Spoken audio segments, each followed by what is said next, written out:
This time on Rad Video, we're going to learn this trick, the backside 180 kickflip, or backside flip. Let's get started.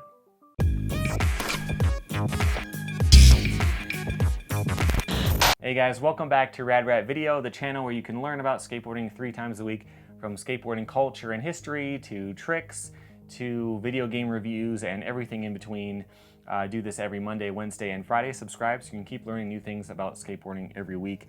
For now, we are going to be learning the backside flip. So this trick is pretty consistent and pretty easy once you learn it, but learning it can be a bit of a challenge.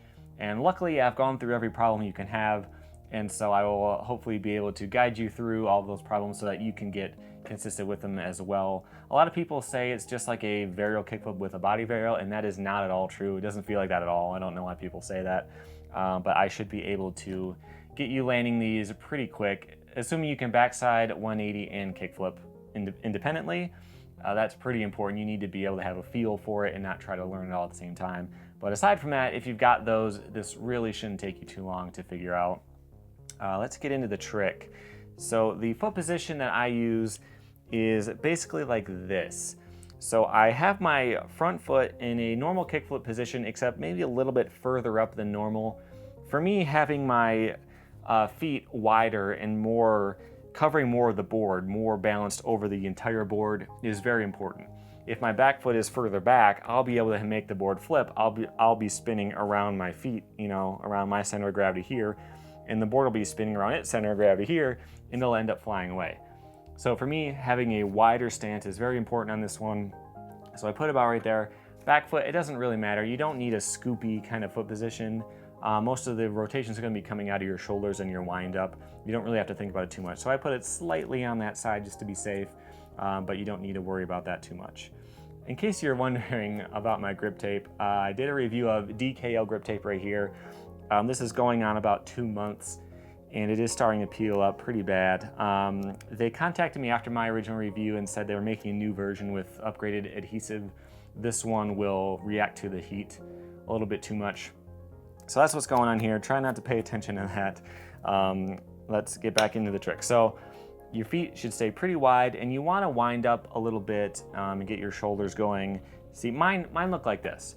I like to do the entire spin in the air and land fakie with no pivot, no sliding it out, nothing like that. I just like to land perfectly and roll fakie with all of my speed.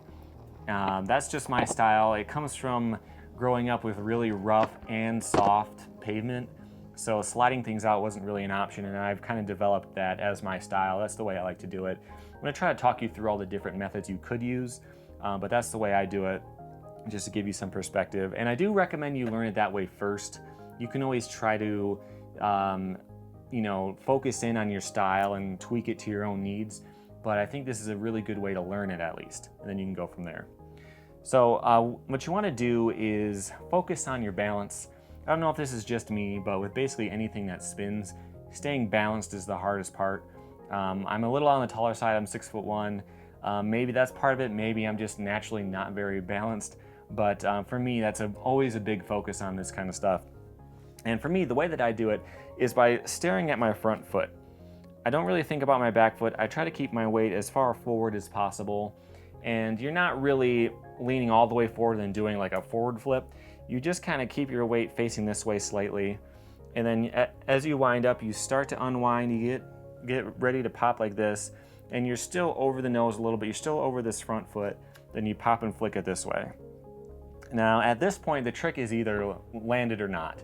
How well you land it, you'll be able to adjust a little bit, but if you have spun the board and you're leaning too far back, the board's going to go flying. If you're balanced forward and you've started to pivot with the board, you've pivoted around the tail instead of around your center, then that's going to keep you with the board, and that's going to help stay above it and give you a good chance at landing it.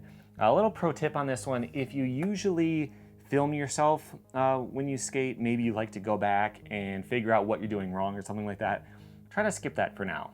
One thing that really happened with me, I had to adjust how I did this trick just for being on camera, because when you film, you want there to be a line or some kind of marker so that you know when you're on camera, right? And for me, when I'm looking at that marker and it's getting closer and closer and closer, it makes me kind of shift back a little bit. It's really weird. I don't know if that happens to you, but if you're having trouble, maybe try skipping the camera for now, because you just have to completely ignore it. You have to stay focused 100% on your board and not be looking around. Kind of obvious, but if that's something you're having trouble with and you haven't heard that before, give that a shot. Okay, so you're in the air, you've popped the board, you flicked it. The flick should be very natural. You shouldn't have to really think about it. There's nothing to worry about with it. It doesn't get in the way or anything like that. It's a normal kickflip flick. So you flip the board, you're in the air. Now there's a couple of different options. One thing you've probably heard a lot if you've read trick tips before or watched other video trick tips is a lot of people will say catch it at 90 and then pivot it around. And I don't recommend doing that at first. And in fact, that advice is something that made me not be able to do this trick for a long time, because I always assumed you would aim for 90, catch it, and then twist your feet and land it. And that's not how it works. You may catch the board at 90, but you should be having enough rotation to finish it no matter what. You know, whether you catch the board or not, you and the board should both be completely finished by the end. If you aim for 90 and try to twist it around, you're just gonna aim for 90 and land at 90. Or you'll twist it real quick and then you'll lose your foot position. So don't worry about that right now. Just try to keep that balance. Try to keep above the board. Try to have enough momentum going through your shoulders that you can complete the trick. All right, so with that catch, by the way, as you can see, with mine, they usually don't end up that crazy. It's a very consistent kind of basic way to do the trick. But if you try to catch it completely flat, there are a few things that you will notice might happen at this point. One thing is that the board is probably going to slow down the spin. So, you know, when you first pop it, the board's spinning kind of like this. When it flattens out, it's wider, so it spins slower. So one thing that happens is if you don't catch it and you land it perfectly, you do the exact same thing, but you catch it earlier and the board flattens out more, you might not land straight. So something to work on, and you know, you'll get there, you'll get used to it. But that's one thing to keep an eye on. The other thing is potentially landing with a bad foot position.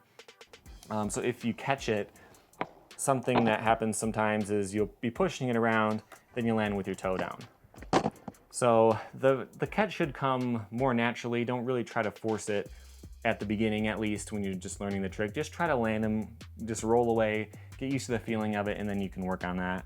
But one thing to try to keep an eye out for as you're practicing them is that if you do land not fully rotated or with your toe down, you should be able to still kick, turn, and roll away from it.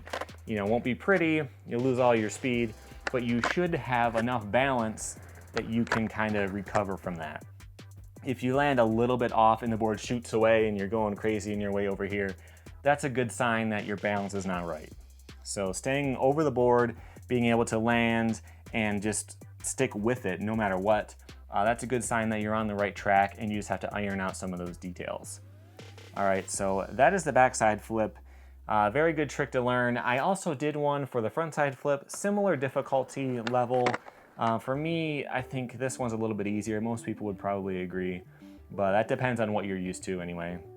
So here's some of the ones I filmed. I filmed a billion of these for this video, so check those out, look at them in slow-mo, try to think about where my feet are and where my shoulders are and how I'm going with the board and everything like that.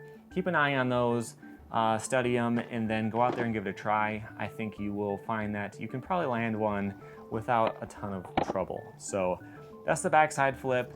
There are a lot more trick tips I've done recently this summer and for the last 10 years. You can check some of those out here. And I do a lot more than just trick tips. I do all kinds of skateboarding culture topics that you can check out as well. So hit the subscribe button, and thank you for watching.